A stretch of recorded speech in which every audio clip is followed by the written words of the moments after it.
What's up guys, my name's Dean, or as most of you know me, Twisty, and today we're back with another 5 things, so you can learn 5 more things about me. Today's topic, 5 content creators that have inspired me over the years to create better content and videos and streams, anyway, here are 5 people that I really was inspired by. Number 1, Holmes at 5. Now while Holmes is definitely the smallest creator in terms of size on this list, he certainly has not been short of inspiration for me. Back in 2012, I think it was. I think it was EB Expo of 2012 or 2013. You know, I watched a couple of his videos and I spotted him and I was like, I know who you are.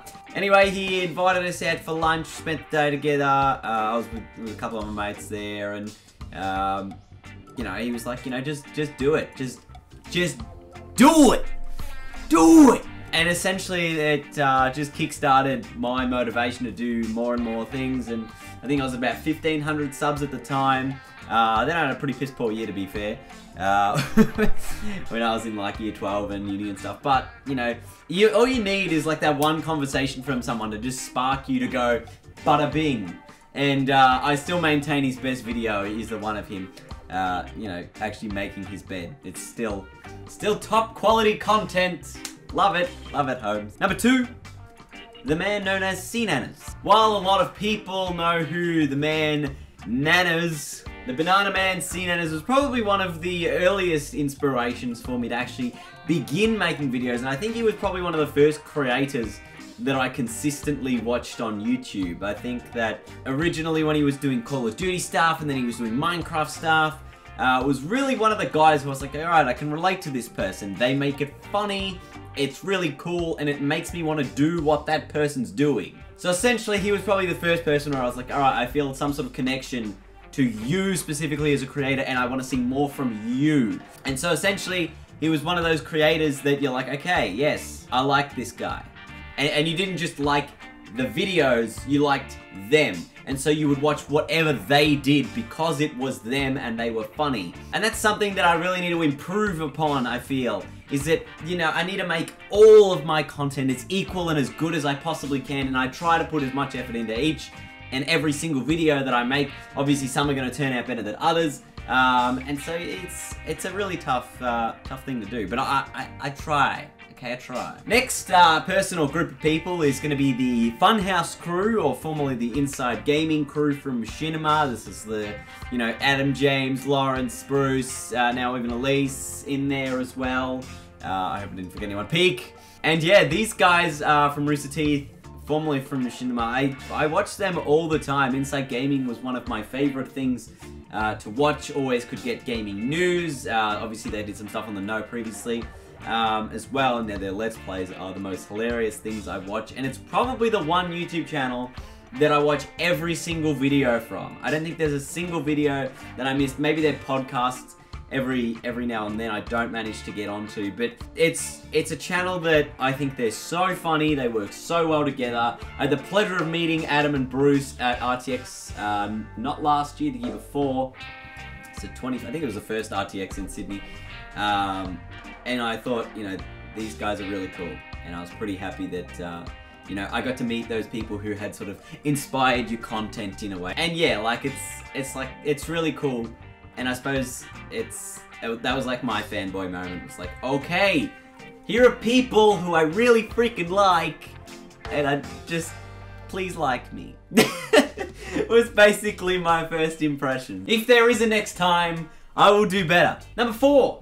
This is probably more of an interesting one than anything else. I don't know how many of you would know of this person or this group of people. And it was sort of one person more specifically over everyone else. So it was, they used to be called Next Gen Tactics. Now there's a channel called You Always Win, and it was this one person named Guns for Hire, who, he was good at talking, if that makes sense. He was a really good person that had a strong opinion on everything. He always made valid points. He had a channel used to be called The Gun Shop, where he'd, you know, do all sorts of news and gaming news and things like that. And I think that he was really good at getting his opinion across and really good at, you know, stating a lot of facts and things. And I thought that, you know, while he wasn't so much an entertainer, he was a really good informator. And that was one of the other things that I like really like pushed me anyway. It was like, okay, this person, they're not like funny or anything, but they're just really good at getting the point across. And I thought that that was something really cool to take on board. Yeah, it was definitely pretty cool.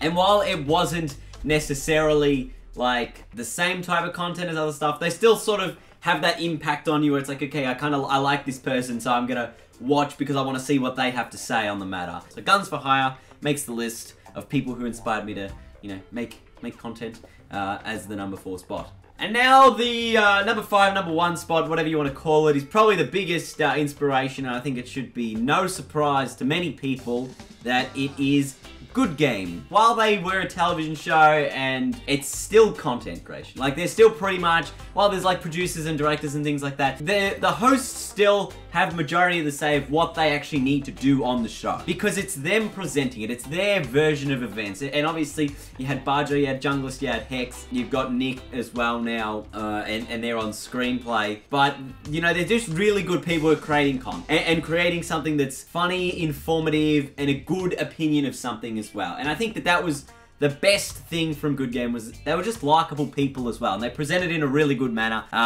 You know, as I was growing up anyway, through my teenage years, as they say, you know, it was just really good to have them as something to look at and go, okay, this is the benchmark of what you need to be able to do. And I think that you know, has really come across really well. I mean, I met them, I'm trying to remember when. I think EB Expo of 2012 was when I met him, got a photo with him, had another fanboy moment as well. Oh yeah, and then I had this even more ridiculous fanboy moment when I'm streaming earlier this year, just streaming a bit of Simpsons Hit and Run, was literally just so dead and tired at the end of the day. I'm like half asleep on my chair, and all of a sudden, the man himself, Barjo, just hosts me, and I'm like, holy shit, I've got to like ramp up everything. It's a lot of pressure because once again, it's that situation I found myself in at RTX a few years ago where I'm like, please like me because you guys, you've inspired me so much to get to this point. So I think that was pretty cool, and that's why I love streaming, because it's just unpredictability of moments